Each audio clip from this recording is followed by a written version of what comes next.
Hey everybody, welcome to another episode of the Born Podcast, brought to you from our studio here in central Pennsylvania. I'd say it's a pretty nice studio, wouldn't you, Matt? I think it's beautiful. It is beautiful. Put a lot of work into it, and we love doing it here. Hey, as a reminder, you can catch a full replay of our broadcast on our website at questmont.com/bornpodcast. Also, be sure to check all your social media channels, whether it's Facebook, Instagram, LinkedIn. Search for The Born Podcast. Hit that follow button so you can stay up to date on these episodes. And anywhere you love to podcast, whether it's Spotify, Apple Podcasts, Google Play, search for The Born Podcast so you can stay up to date on these. And if I didn't mention it, look, my name's Nathan Abode, and I have the privilege of being able to bring wonderful entrepreneurs and business owners from here in our region in central Pennsylvania on this show to really talk all about how to start, grow, and run successful organizations. And today is no exception. So we have a great man sitting to my right.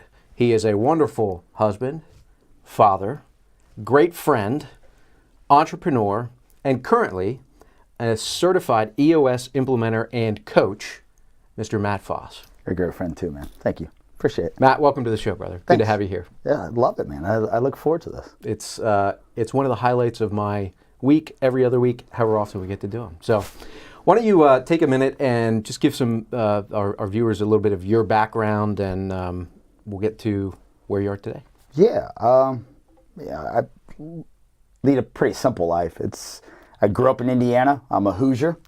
Played football for IU. You know you're in central Pennsylvania, right? Are you able to say that without... If I believe the Hoosiers beat Penn State a few years ago by a very definitive touchdown, I just like reminding everybody on that. Touche. As I go through there, I played football for Indiana. There you go. Well, you've got deeper roots there, so it's all right. It's hard. It's a constant battle every year. It doesn't matter what it is. If it's basketball, it's definitely not in wrestling, and it's definitely not in football, but it's definitely a battle being in central Pennsylvania. Yeah. All right, so grew up in Indiana. Grew up in Indiana. Grew up in a household. My parents were divorced, right? So my mom was a teacher, like big time, loving, caring. She was an 8th grade science teacher, and she talked about, the body and sex and all, like very open, like cool, very cool. My dad was a entrepreneur, business owner, unbelievably serious and almost like military-esque, but not. High expectations and not a lot of wiggle room for failure. Sure. So with that, I had a really good combination growing up, and started a business as soon as I left school in development, in commercial development. Just bought a piece of ground and then developed the ground. Put a Walgreens on the corner, like developers get. Like you see a piece of ground and sometimes you get lucky and sometimes you do a really good job. And then through that, what I found was my biggest cost was the development cost, the water, the sewer, doing the dirt work. So what does an entrepreneur do? You start a business to do that. So then had those businesses and ultimately ended up selling them both, and kind of thought to myself, what do I do? Like, what do I do next? And I think what's really key for me is why did I sell? Is the stress of the people, right? Like I was young. I didn't know what I was doing. Business school doesn't teach you about the nights you're sitting in your office. My office was a room that is smaller than this in my house. Going, I don't know what to do next. Yeah. Like, I don't know what to do next. And I just remember this fact that, like, get emotional about it and going, man, I have 75 people that are depending on me.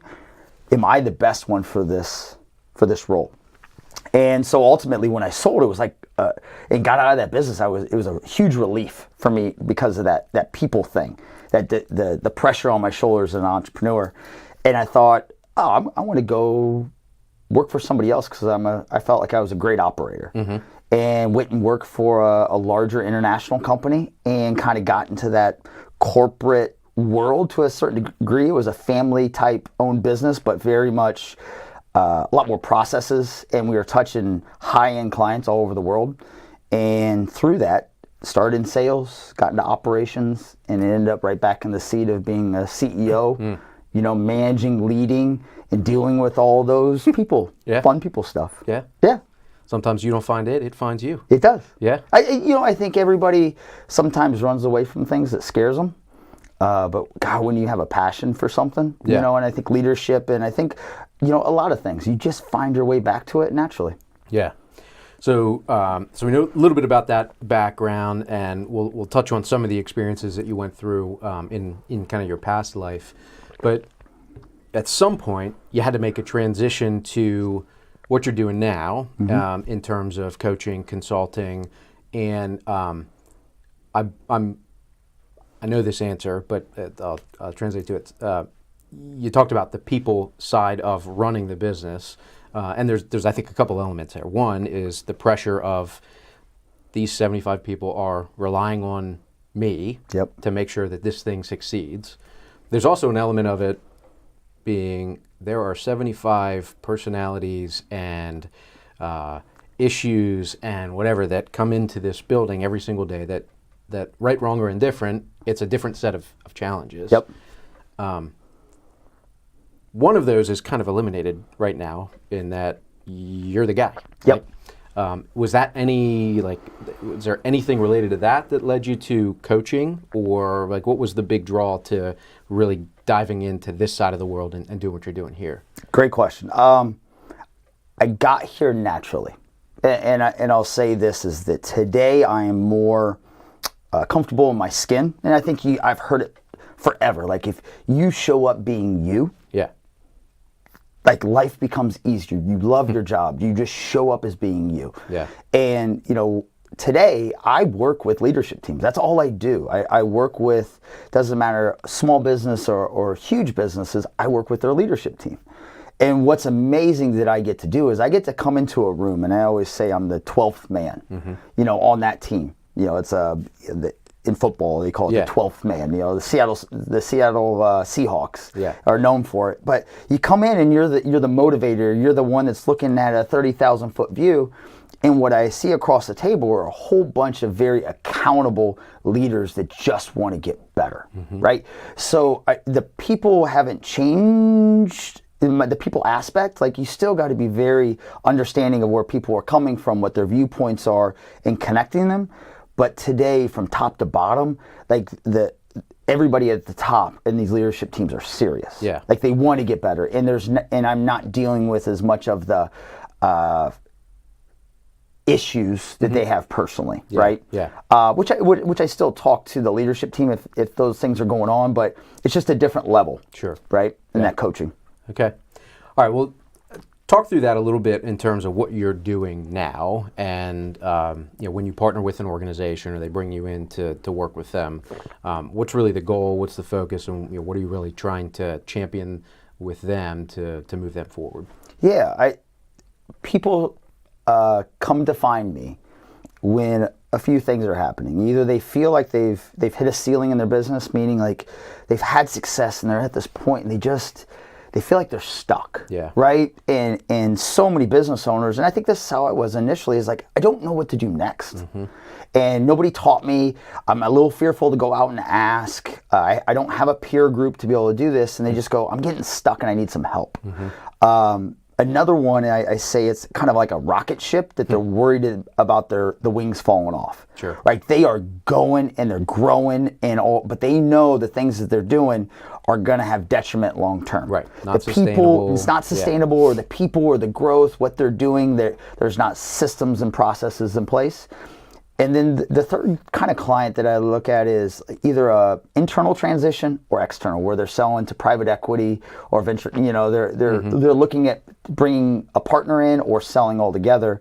And currently, the owner is making a majority of the decisions, or they don't have a lot of confidence that their entire leadership team could run the business without them. So it's really that transition piece, a team that's kind of hit the ceiling to a degree or just can't get through it, or that company that's on a massive growth trajectory and they want to make sure it's sustainable for the long term.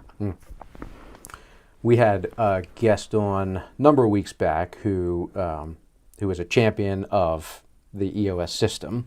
He's been running in his business for a few years now and swears by it. For those who don't know at home, I'll give my 30,000-foot overview, and then I'll let you critique me if you want. So I'll start with what EOS stands for. It stands for the Entrepreneurial Operating System. Good job. So that's part one. Started by Gino Wickman. Yep, correct? Gino, absolutely. Wonderful book called Traction. If you haven't read it, please do. Talks all about the organization, organizational structure and health, setting good processes in motion, accountability structure, all that kind of good stuff. If you get through that, there's another great read called Rocket Fuel. You mentioned about rocket ship and triggered that idea of rocket fuel, which is really all about, so at the kind of the starting point of the EOS system is two people. You've got your visionary, who is the individual who's responsible for setting the vision, the culture, being forward thinking, kind of overall the ideas and direction individual. And then you've got below them the integrator. And the integrator is responsible for getting crap done. And Rocket Fuel talks about how that relationship, when it is working extremely well, it's incredible. Is like pouring gasoline on a fire and just kind of shoots it forward. But as an EOS as a system has been a fantastic tool for many organizations in creating that structure, helping to build and develop routines and organization and accountability and communication and working through conflict in a healthy way and all these kinds of things that is what you get to live every single day. Every day. And you said that was perfect.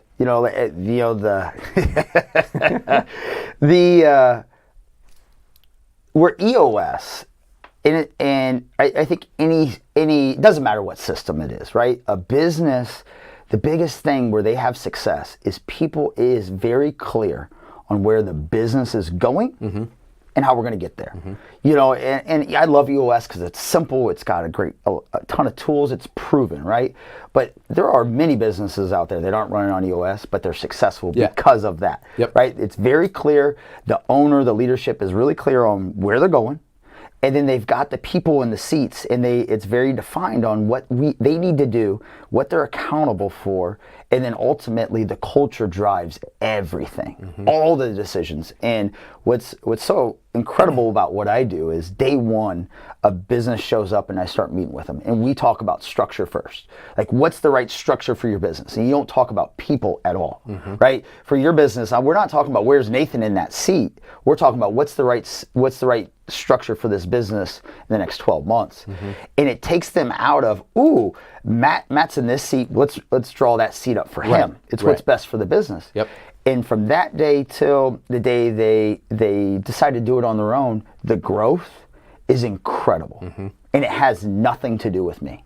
I think that's the most amazing part is I'm just leading the horse to water, right? Like, I'm giving them these tools, I'm giving them confidence, I'm giving them the ability to make mistakes and understand, and then really facilitating and coaching the team together on how to communicate.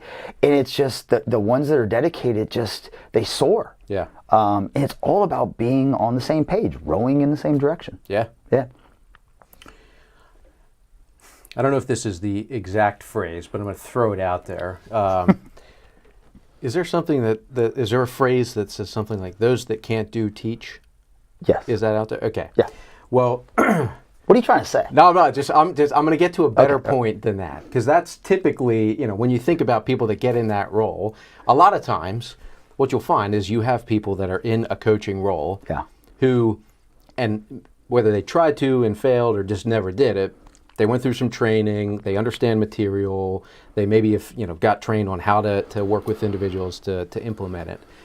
In your case, you're in a unique situation where you have done and now you are teaching, right? And you're able to take, I would think, all that experience, everything that you learned from your past, and bring that in a much more meaningful way when you're talking, because I think, I found it in my world where I feel like I'm able to have a different level of conversation if I'm talking to a business owner when they understand that we are a business and we have it's a lot different than just being one person trying to sell something, right? And you probably have that same value proposition to bring to the table because of your background. So how have you found that your past experience actually translates to value that you can add when you're working with somebody? See how I did that? I was going to bring it around. That would take a long time, but at least we got there. when you were saying that, like you're spot on, and I think I could go down this avenue of why I'm great or why I'm better at doing this than a coach that goes through the process, right?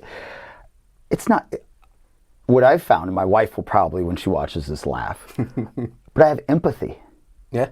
It's empathy. That's all it is. It's in the room, you have empathy with a business owner like you that understands the pain that you're going through, because I've been there. You know, it's like somebody that's done an Ironman. I have no clue, right? I can't understand the pain and the struggle and the dedication that they go through because I've never done it. Yeah. In a business, I've failed miserably, right? I've been able to be part of a business that sold to private equity. I've been able to go through massive layoffs and cuts, right? And I've had tremendous years where we made a lot of money, and those ups and downs, and then also the huge mistakes I made as a leader. Yeah. Right? Like I was a leader that was a bull in a china shop, and I still really naturally am.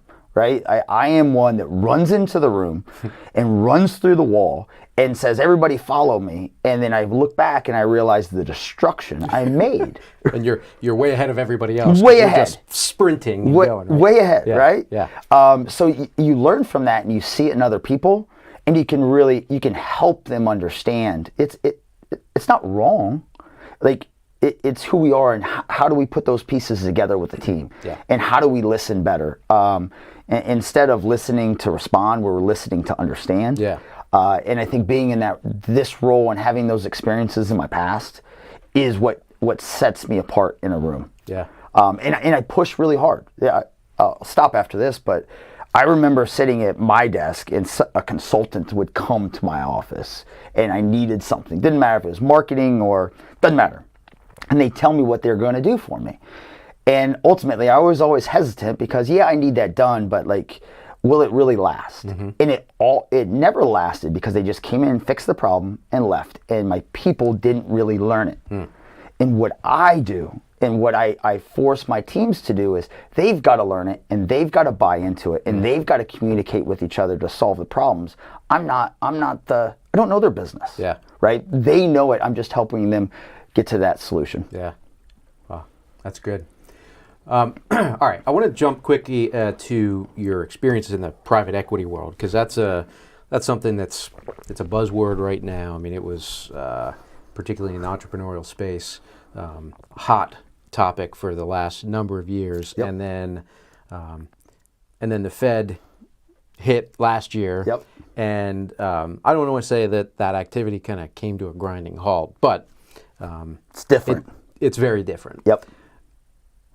But private equity is a different world in and of itself. And so I think it's helpful, because you've been through that on this end of it, to hear maybe a little bit about what your experience was in terms of like what looked different in the business when you went from not being owned by private equity to being owned by private equity. Yeah. Things that you learned about, if somebody is watching and they're thinking about selling, because we're dealing with people that want to sell all the time, and a lot of times they want to sell for a price that's very favorable, and the groups that are out there that are willing to pay that are the ones that have money, and that's a lot of times some form of private equity or venture group or something.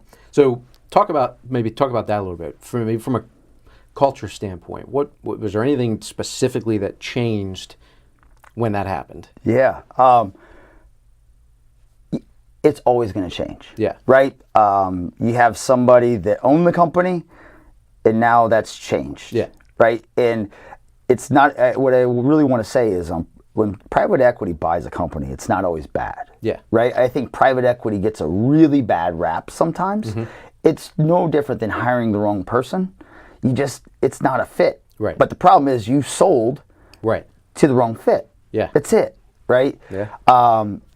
So how it changed was it's like when the keyword culture, right? People use that word all the time, and I go more to values. In the EOS world, we call them core values. Like, how do we hire? How do we fire? How do we review? And how do we promote people? What I found, and we had EOS in the business, was you live and die by your values. But when you're at times what I went through was I was more of a puppet than actually being the one driving it. And that could have been my problem, right? Sure. I could have maybe not had a big enough backbone to do it, or maybe it was that I wasn't allowed to. It doesn't matter, but that was where, for me, it kind of went left, that all of a sudden somebody else was driving the values in our business. Yep. And then ultimately that affects the people. Then what does it affect? It affects the morale. Then ultimately what does it affect? It affects the trust, right? But then I also believe, and I've had so many clients sell to private equity, that the private equity actually comes in and supports what the values are, right? Right. And they're looking for that. Or the company before was not mature enough to have values and have these standards and ways of doing things, where they add a huge part of business that's so important, not just the numbers, but like, this is how you really have this thing become a legacy. Yeah. Right? So I think that's, for me, there was some really positives and really negatives, but I got to share one story. Okay. So I am, for us, it was, the board meetings were stressful. Right now I've got a board of directors. These are people that are not family and friend type thing, and they're investors, right? And you're presenting to the board every month, and it's like 2 weeks preparation for this board. And I remember maybe like the middle, 5th or 6th board meeting, I get a call afterwards from the CEO of the private equity group. And he goes, Matt, that was unacceptable. And I'm like, ugh. He goes, it was unacceptable. And I said, I'm sorry. You know what his reply was? I don't need sorry. I need results. You know how I felt at that moment? I was mad. I was angry.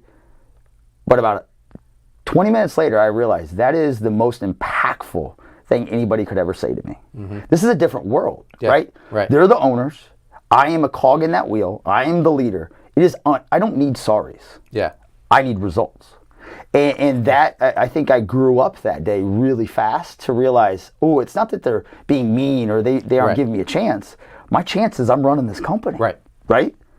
Well, so I think one of the reasons why there's a bad reputation is because of that. They need results. And when you're privately owned, you're probably willing to take maybe a little bit of a longer view on things, and you're not maybe as focused on a monthly or quarterly result. But when you're there to make money, results are key. I mean, it's a core part of how you measure your success in some cases. So that makes complete sense. Well, I mean, I think I look at it, I don't think I know, like, what's your favorite sport?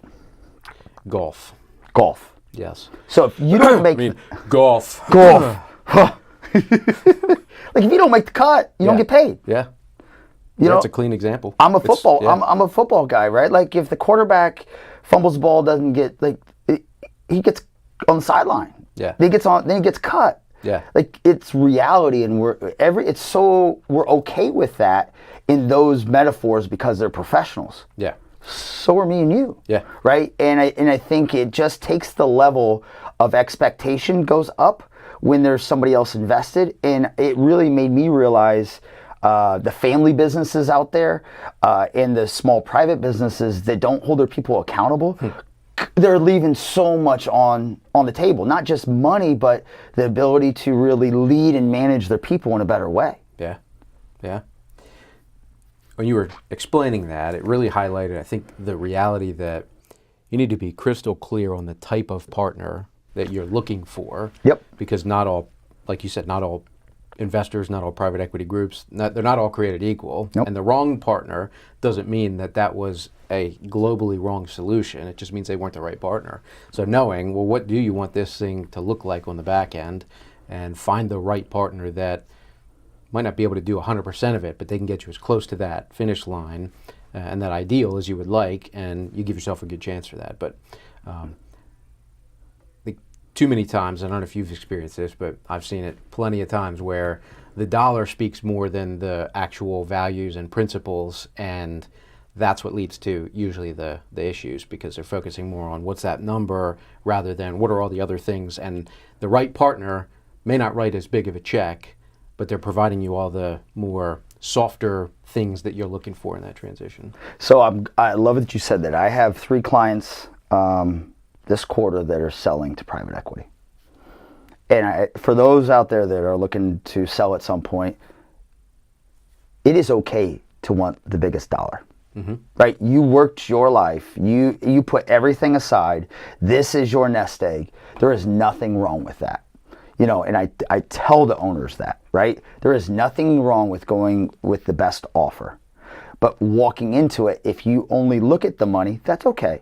But if there's something else that's really important to you, that's where it's the responsibility of the owner to understand. Is it the people? Is it the clients? Is it the customer? What is it that's really important?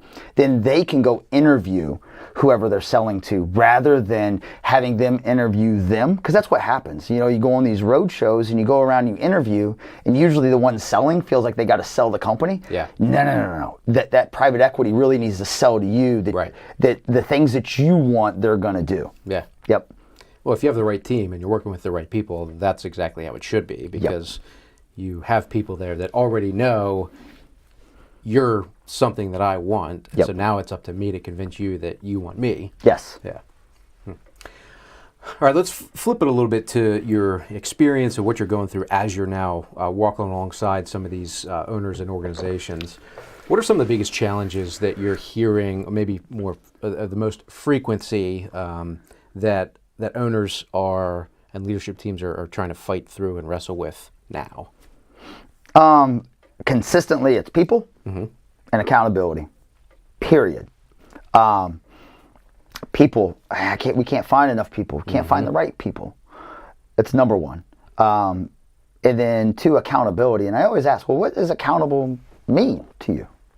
I think accountable and culture are kind of the two words that are used so much. And I go, okay, define your culture. Oh, we're nice. Or we work hard. I mean, and that's great if Nobody you do. Does that. Right? Yeah, nobody's nice and works hard. But if, it's really understanding what accountable means to you, and then are you being clear? Are you being clear on expectations? And one of my biggest flaws was, he talked about that visionary and integrator. So visionary very much can see 10 years in the future, and they can execute. They know what to execute the next day, next week, next month, next quarter to get there. Most people can't see that, right? Well, the problem with a visionary is that I expect Nathan to be able to tomorrow do what they need to do. But if I'm not clear on what that is in my expectations, then that's where accountability falls apart. So it's just clarity on what they need to do. And people think that just because I told you once, they're going to remember, which they don't. It's just the natural human emotion. I teach my clients all the time, you got to be like a parent.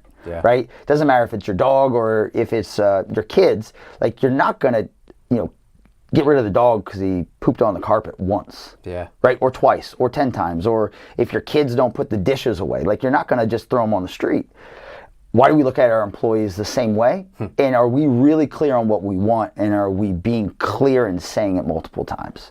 So that accountability piece, and then truly basing, do we have the right people on our culture, meaning our core values? Like, what do we believe in? And then are they in the right seat, right? Are they in the right seat in our organization? And that, people talk about this all the time. Are you on the right seat in the bus?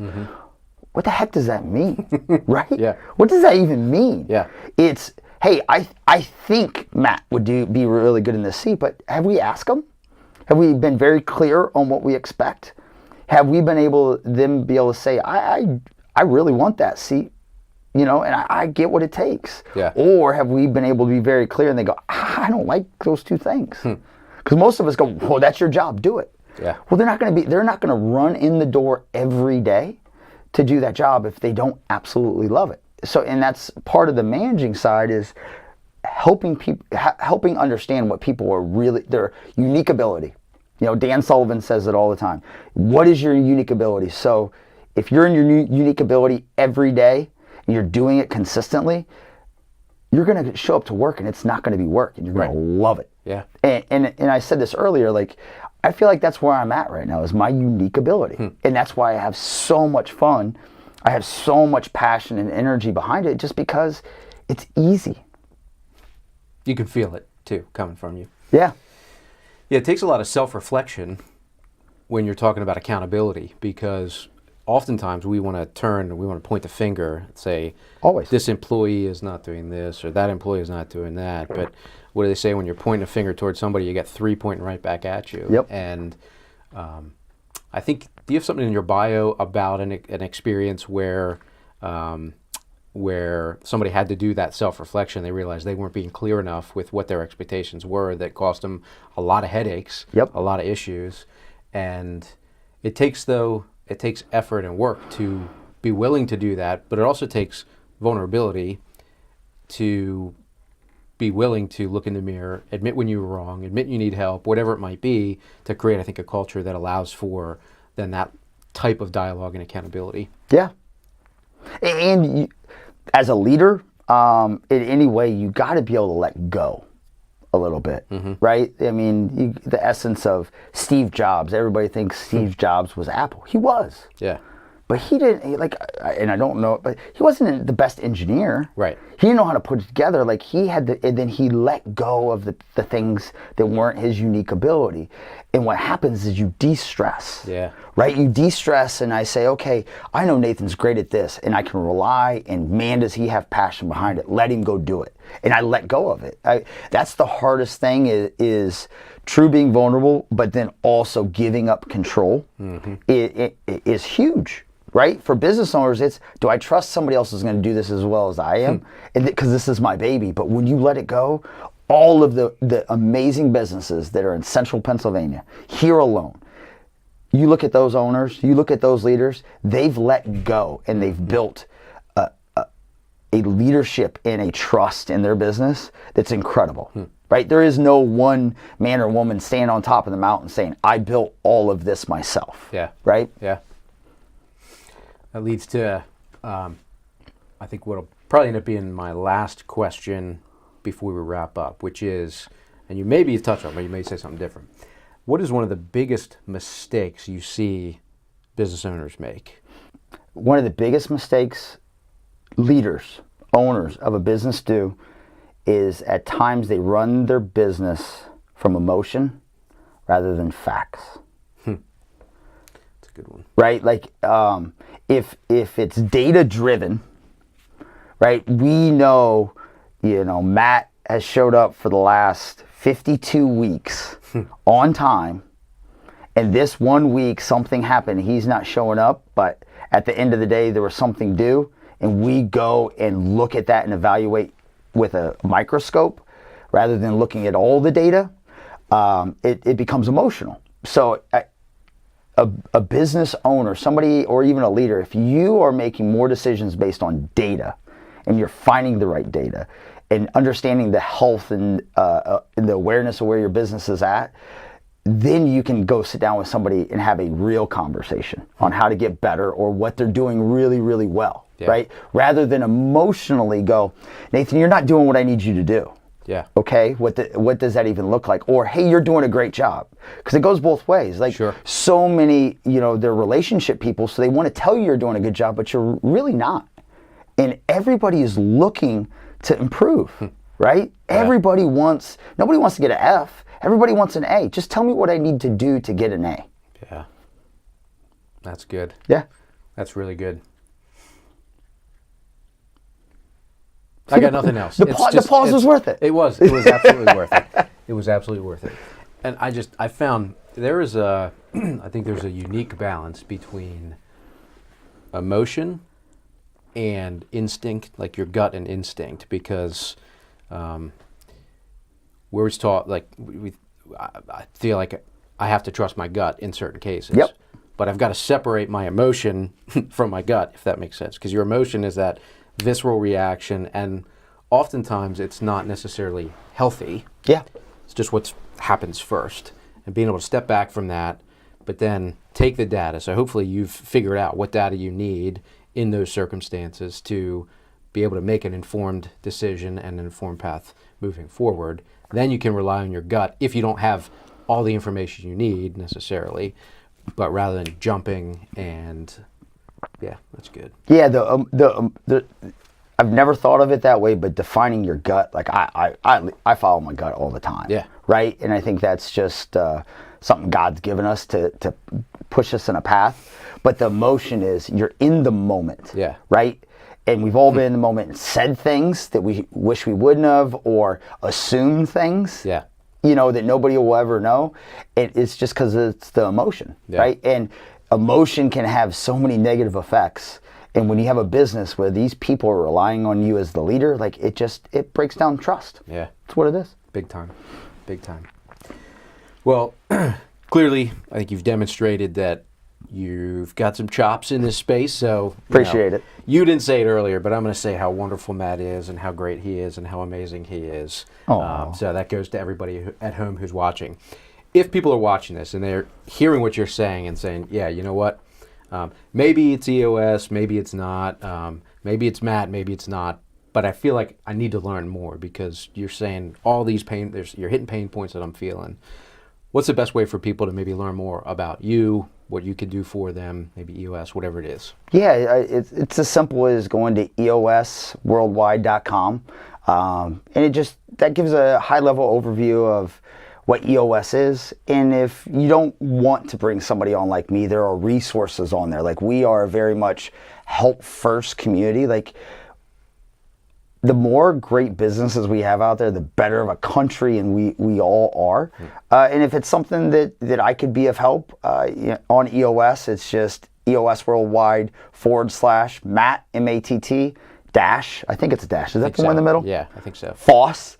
And if that's wrong, you can find me on there somehow, some way. But that's what I do. And then, well, one of the other things we'll do is we'll make it a little easier for you, so you don't have to search for that if you don't want to. We'll pop that in the show notes so that you've got it. And we'll make sure the link is correct so that you don't get a URL 404 not available, whatever that thing is. So can you tell that I'm not good at the details? I can't. If I wasn't on there probably earlier today doing a little last minute recon, I probably wouldn't have known that detail either. But and I'm speaking like I'm correct, which I think I am, but we'll find out when we post it. We'll figure it out. Yeah. Awesome. Well, Matt, it's been a pleasure, brother. Man, I love you to death. You're a good man. Same to you. Everybody at home, hope you enjoyed this. I'm telling you, great lessons learned from Matt, great lessons. Our firm has been an EOS implementation for a few years off and on. We had an implementer come in. The system is amazing if you trust it. Yeah. If you trust it and you do it, and if it's something you're interested in, get a great implementer who can bring a breadth of knowledge to you. So I hope you learned a lot. Hope you enjoyed the show. Great having you on. We'll see everybody next week on another episode of the Born Podcast.